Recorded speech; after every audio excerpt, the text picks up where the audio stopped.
Hello everyone, welcome back to my YouTube channel. आज मैं आपके लिए कुछ इंपॉर्टेंट बुद्धिज़्म के जो पॉइंट है वो लेके आई हूँ एंड आपको इसका सोर्स भी बताऊँगी। एंड कुछ आपको जो हमारा यूपीएससी का भी एग्ज़ाम हुआ था उसमें जो क्वेश्चंस आए थे वो भी मैं आपको दिखाऊंगी एंड जो वहाँ से वो क्वेश्चन पूछे गए थे उसका सोर्स भी मैं आपको दिखाने वाली हूँ। ठीक है, तो बने रहिएगा वीडियो के एंड तक। वीडियो के एंड में आपको सब कुछ क्लियरली विजिबल हो जाएगा।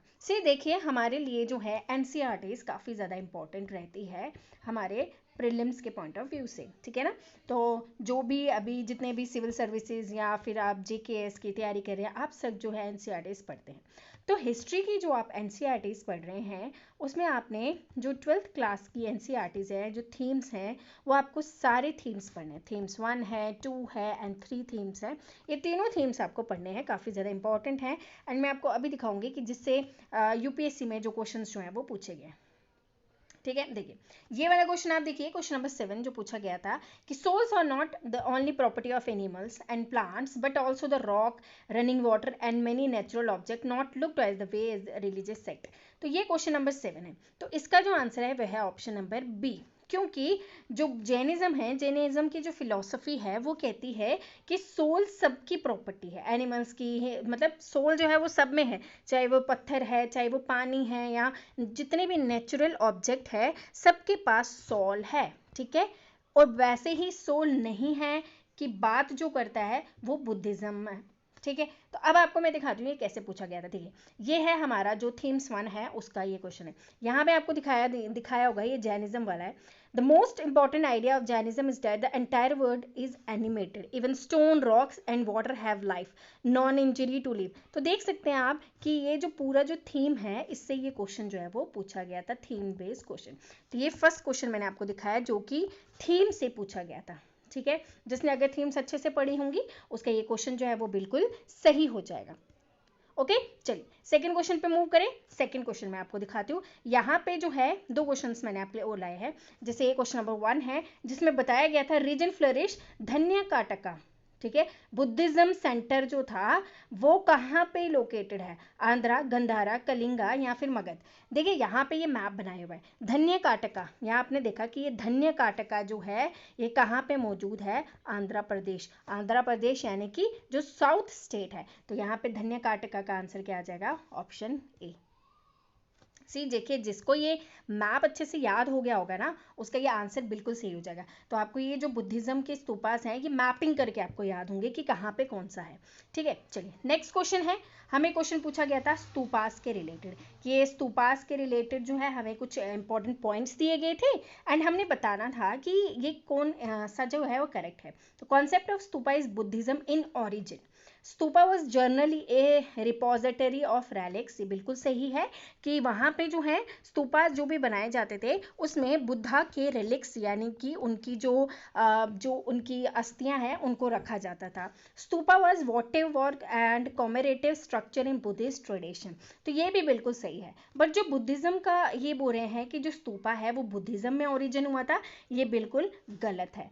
इसका आंसर है ऑप्शन बी। मैं आपको आंसर बता देती हूँ एंड देन मूव करते हैं हम अपने ऊपर वाले जहाँ पे मैंने ये बताया आपको। देखिए यहाँ पे लिखा हुआ है कि यहाँ पे वाइवस स्तूपा बुल, ये भी जो है थीम्स हमारी जो फर्स्ट वाली बुक है उसी का, यहाँ उसी में ये सब मेंशन है।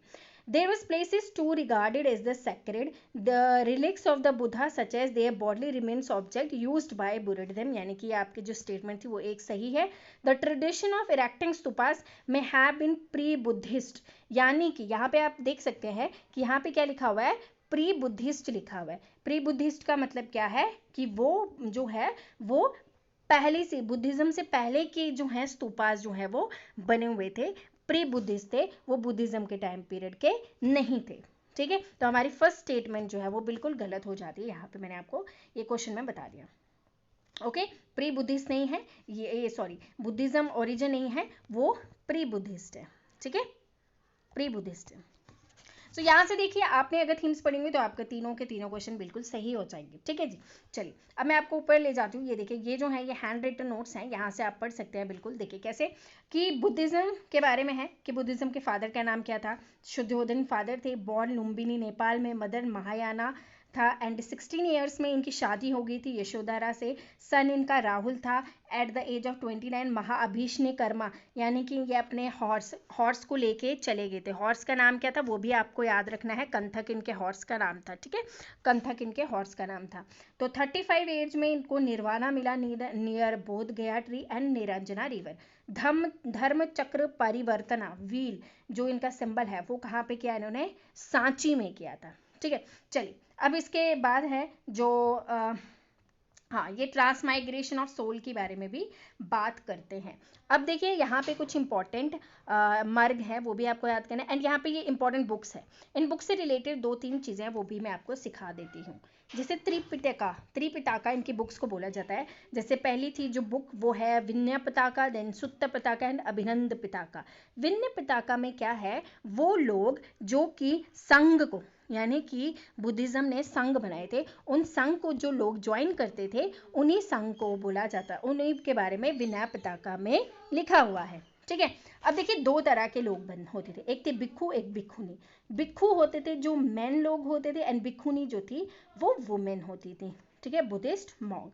एंड भिक्खुनी में एक और आपको चीज़ याद रखनी है, थेरीज ये जो वुमेन टीचर होती थी बुद्धिस्ट की, एंड यहाँ पे मेन में होता था थेरा, ठीक है। तो ये 2 चीज़ें आपको याद रखनी है, थेरीज एंड थेरा, ठीक है।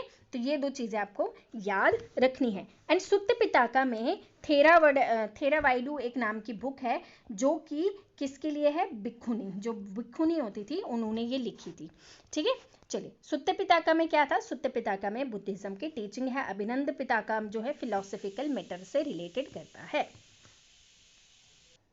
इसके बाद जो है दीपावमसा, ये लेटर कमेंटरीज हैं जो कि श्रीलंकन ट्रेवल्स जो थे उन्होंने लिखी हुई है, जैसे दीपावमसा, महावंसा, ठीक है। अच्छा, अब ये आपको पॉइंट जानना है, ये आपको इस तरीके से जो है जैसे स्टेटमेंट बेस्ड क्वेश्चन आपको पूछे जा सकते हैं कि जितने भी स्पीचेस हैं रिटन की थी इनके टाइम पीरियड में कोई भी नहीं, आफ्टर बुद्धा डेथ, आफ्टर जैसे ही बुद्धा की डेथ हो जाती है उसके बाद जो भी इनके डिसिपल्स होते हैं उन्होंने इनकी लाइफ टाइम के बारे में लिखा हुआ है, उनकी टीचिंग्स के बारे में उनकी डेथ के बाद लिखा हुआ है, उनके टाइम पीरियड में किसी ने कुछ नहीं लिखा है, तो आपको इसको याद रखना है। ओके ओके इनके जो थॉट्स थे वो कंपाइल किए गए थे फर्स्ट बुद्धिस्ट काउंसिल में, वैशाली में, और सीनियर मॉन्क्स के द्वारा ही किए जाते हैं। अब यहाँ पे एक और टर्म्स हैं, पारिवर्जका एंड उपासका। पारिवर्जका वो मॉन्क्स होते थे जो पूरी दुनिया को छोड़ छाड़ के बोलते थे कि अब हम जो है बुद्धिस्ट के लिए ही अपना जीवन व्यतीत करेंगे, बुद्धिस्ट मॉन्क की तरह रहते थे। वेयर एज अगर हम उपासका की बात करते हैं, तो उपासका वो लोग होते थे जो कि बुद्धिस्ट मॉन्क तो होते थे बट वो शाम में अपने घर वापस चले जाते थे। बट ये वाली अगर हम पारिभाजिका की बात करें, ये अपने घर वापस नहीं जाते थे क्योंकि इन्होंने सब कुछ त्याग दिया होता था। उपासका जो होते थे वो वहाँ वापस घर भी जाते थे, बुद्धिज्म के पार्ट होते थे बट इनको लेमैन बोलते थे। क्यों? क्योंकि अपने घर वापस चले जाते थे। होपफुली आपको यहाँ तक समझ आ गया, ठीक है। चलिए मैं आपको बुक पे ले जाती हूँ जहाँ से आपको इसको पढ़ना है। ये वाली वो चैप्टर है, things, belief and building cultural diversities. आपने इस टॉपिक को अच्छे से पढ़ लेना है, ठीक है, अच्छे से रिवाइज कर लेना है। यहाँ पे जो है ये भी आपको याद रखना है कि जो बुद्धास के स्तूपास थे उनको शाहजहां बेगम, जो भोपाल की ये जो है ये राजकुमारी हैं, ये रानी हैं, उन्होंने क्या किया है, उन्होंने वहाँ की जो स्तूपास थे उनके लिए उन्होंने काफ़ी सारा जो है ट्रस्ट दिया हुआ है, इन्होंने काफ़ी ज़्यादा उसके लिए पैसा दिया हुआ है, ठीक है। शाहजहां बेगम और शाहजहां बेगम जो है उनके बाद इन्होंने काफ़ी ज़्यादा जो है एंशेंट जो प्रिजर्वेशन के लिए उन्होंने काफ़ी मनी दी हुई है, एंड इवन इन्होंने म्यूज़ियम भी बनाया हुआ है और काफ़ी सारे वॉल्यूम्स वहाँ पे रखे हुए हैं। एंड देन उसके बाद आपने पढ़ना है सेक्रीफाइसेस एंड डिबेट्स के बारे में कि कौन कौन से आए थे। देखिए जो बुद्धिज़्म एंड जैनिज़्म जो आया था ना, वो आया था in the confluence of the जो हमारा ब्राह्मणिज्म का जो ज़्यादा जो है सोसाइटी पे एक इन्फ्लुएंस था, उसको कम करने के लिए बुद्धिज़्म एंड जैनिज़्म आया हुआ था, ठीक है। तो जो अब बात करें कि बुद्धिज़्म एंड जैनिज़्म की, अगर हम बात करते हैं बुद्धिज्म एंड जैनिज्म की, ये दोनों क्षत्रिय क्लान से बिलोंग करते थे, ठीक है ना, दोनों क्षत्रिय क्लान से बिलोंग करते थे एंड ये सभी को इक्वली मानते थे। तो आपको इसके बारे में पढ़ना है, तो आप यहाँ से बहुत ही अच्छे से डिटेल वर्जन में इसको अच्छे से पढ़ सकते हैं। ओके, एक चीज़ मैंने आपको दिखाना था, हाँ, यहाँ से आप ये विनय पिटका एंड सुत्त पिटका जो मैंने आपको बुक्स बताई हैं शॉर्ट में, वो आप यहाँ से और डिटेल में पढ़ सकते हैं, ठीक है। चलिए, इसके बाद हाँ, इनकी लैंग्वेज आपको याद रखनी है, इनकी लैंग्वेज पाली थी, पाली लैंग्वेज में लिखते थे। एंड अगर हम जैनिज्म की बात करें तो जैनिज्म जो थे वो प्राकृतिक लैंग्वेज में अपने, उन्होंने जितनी भी बुक्स हैं उनको लिखा हुआ है, पाली एंड प्राकृतिक लैंग्वेज में लिखा हुआ है, ठीक है।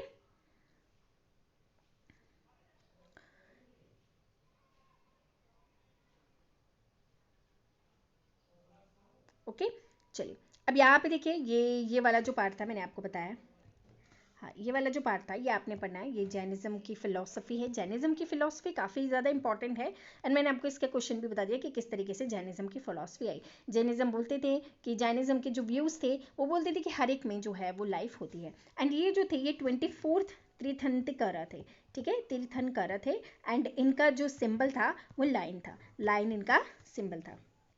सो ये आपको पढ़ना है। जैसे मैंने आपको बताया कि थेरीज होती थी, थेरीज कौन होती थी, थेरीज होती थी भिक्षुनीज। वो ऐसे भिक्षुनीज मतलब थेरीज उन भिक्षुनीज को बोला जाता था जो कि टीचर होती थी, ठीक है, उन टीचर्स को, जो बुद्धिस्ट मॉन्क जो टीचर होते थे, वुमेन वुमेन टीचर, तो उनको थेरीज बोलते थे। तो थेरी गाथा जो है वो सुत्त पिटका में है, वो भिक्षुनीज ने कंपोज किया है, कलेक्शन ऑफ वर्नास, ठीक है, collection of Buddhist text versus, काफ़ी सारी चीज़ें उन्होंने लिखी हुई है। तो यहाँ पे जो है भिक्षुनी के बारे में भी है, तो आप इसको पढ़ लीजिएगा अच्छे से। देखिए यहाँ पे लिखा हुआ है भिक्षुनीज एंड भिक्षुज एंड भिक्षुनीज जो थे वो संघ बनाते थे और गणा बनाते थे। गणा और संघ क्या होता है, गणा होता है जहाँ पे कलेक्शन ऑफ द लोग जो है वो रूल करते हैं, कलेक्शन ऑफ द लोग जो है वो रूल करते हैं, ठीक है।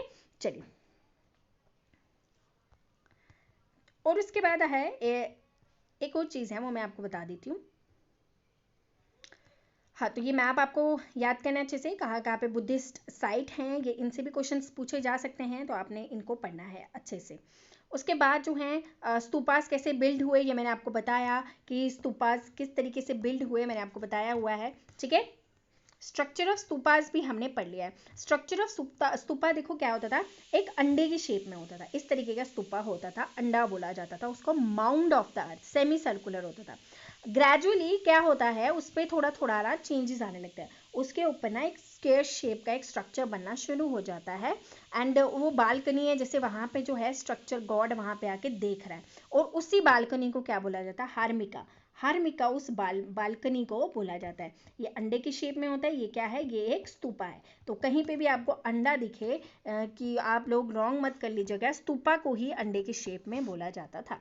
आगे देखिए, आगे और है, हर्मिका के ऊपर यष्टि होता था और छतरी। देखिए मैं आपको डायग्राम बना के दिखाती हूँ, ये है स्तूप, ठीक है, इसके ऊपर एक बालकनी बनी होती थी, इसको क्या बोला जाता था, इसको बोला जाता हर्मिका, इसको हर्मिका बोला जाता था। इस पे एक डंडी है, जैसे अभी आपने सेंगोल स्टिक के बारे में पढ़ा ना, उसी तरीके की ये स्टिक है, बट ये सेंगोल नहीं है, उसको सेंगोल से मत कीजिएगा, बट मैं आपको एक एग्जाम्पल देके बता रही हूँ, उस तरीके की स्टिक लगी हुई है। एंड इसके ऊपर ऐसे छतरी की तरह है, इस तरीके का है।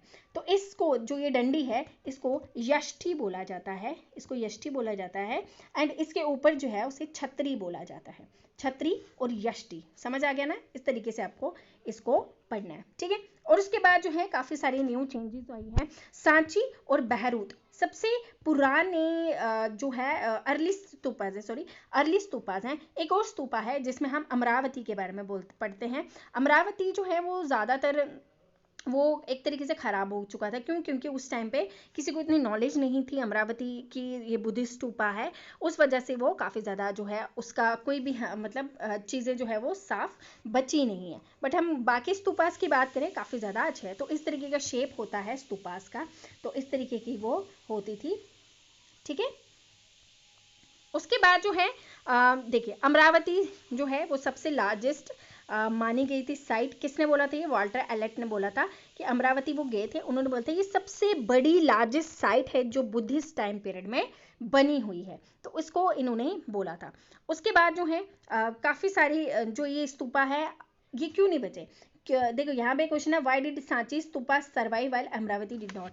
जैसे कि मैंने आपको बताया कि अमरावती जो है वो सबसे पुराना है और सांची जो है थोड़ा सा न्यू है, तो अमरावती इसलिए नहीं बचा क्योंकि उस टाइम पीरियड में किसी के पास भी इतने ज़्यादा सोर्सेज नहीं थे कि ये है क्या, ठीक है, इस वजह से अमरावती जो स्तूपा है वो ज़्यादा नहीं बचा। बट अगर हम बात करें उसके बाद इनको इन सितु प्रिजर्वेशन के अंदर डाल दिया था। इन सितु यानी कि अब इनको हम जो जहाँ पे चीज़ें अगर टूटी हुई है, पहले क्या करते थे, देखिए अमरावती स्तूपा में क्या होता था, अगर कोई भी फॉरेन इन्वेजर जाता था वहाँ पे तो वो क्या करता था, आर्कोलॉजिकल साइट्स पे जाके उनके सारे एविडेंस ले आके अपने पास रख लेता था।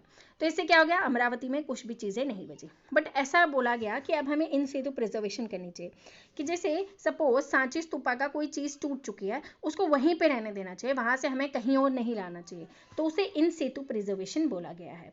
तो बट अमरावती के टाइम पे कोई भी जो है इन सितु प्रिजर्वेशन नहीं हुई थी, इसी वजह से वो खराब हो गई था, ठीक है। चलिए अब इसके बाद जो है स्कल्पचर्स आपको पढ़ने हैं, अच्छे से स्कल्पचर्स अच्छे से पढ़ लेना, ठीक है। अब इसके बाद है सिंबल ऑफ वर्शिप है, वो तो आपको पता है, ठीक है। बर्थ का सिंबल क्या है, सिंबल्स तो पढ़ने हैं, सारे सिंबल्स पढ़ने हैं, सिंबल्स से, हाँ बर्थ का सिंबल पढ़ना है आपने। बर्थ का सिंबल क्या दिखाता है, महाविष्णु कर्ण महापरिनिभा जो है, और वो धर्म चक्र परिवर्तना, वो व्हील वाला सिंबल, वो आपको सारे सिंबल जो है वो पढ़ने इंपॉर्टेंट हो जाते हैं, ओके। अच्छा, अब ये वाली जो पिक्चर है इसको शाला भांजिका बोला गया है, और ये शाला भांजिका इनको इसलिए बोला गया है क्योंकि एक ऐसी मतलब एक बिलीफ रखा गया है कि एक इसको भी टच करती थी वो फूल ना सुंदर एक मीठा सा फ्रूट बन जाता था, तो एक ऐसी मिथ्स हैं, तो ये बोला गया है, ठीक है। चलिए बस ये था, ये पेंटिंग्स वगैरह आपको पढ़नी है यहाँ से, और मैंने आपको दिखा दिया किस तरीके के क्वेश्चन जो पूछे जाते हैं, मैंने आपको काफ़ी सारे क्वेश्चंस दिखा दिए हैं। आपको देखिए इसी टॉपिक में से 2 क्वेश्चन लगातार पूछे गए हैं, तो आपको पता होना चाहिए कि इस टॉपिक की जो इंपॉर्टेंस है वो कितनी ज़्यादा है। यूपीएससी में तो है ही, स्टेट पीएससीज में भी इसके लिए काफ़ी ज़्यादा इंपॉर्टेंस है। और नेक्स्ट आपको मैं विजयनगर एम्पायर के भी दिखाऊंगी, जिससे विजयनगर एम्पायर के जो इसी थीम्स वाली बुक में विजयनगर एम्पायर से किस तरीके के क्वेश्चन जो है वो पूछे गए। अगर आप लोग चाहते हैं कि इसी तरीके की सीरीज आपके लिए लाए जिसमें आपको प्रीवियस ईयर एनालिसिस के साथ साथ आपको बुक भी बता दी जाए कि कौन सी बुक आपको पढ़नी चाहिए, कौन सा चैप्टर आपको ज़्यादा डीपली पढ़ना चाहिए, तो आप लोग मुझे कमेंट सेक्शन में बता सकते हैं, ओके। तो मिलते हैं न्यू वीडियो के साथ नेक्स्ट लेक्चर में, तब तक के लिए ख्याल रखिए और अच्छे से पढ़ते जाइए, कमेंट करके ज़रूर बताइएगा वीडियो कैसा लगा। Thank you and bye bye.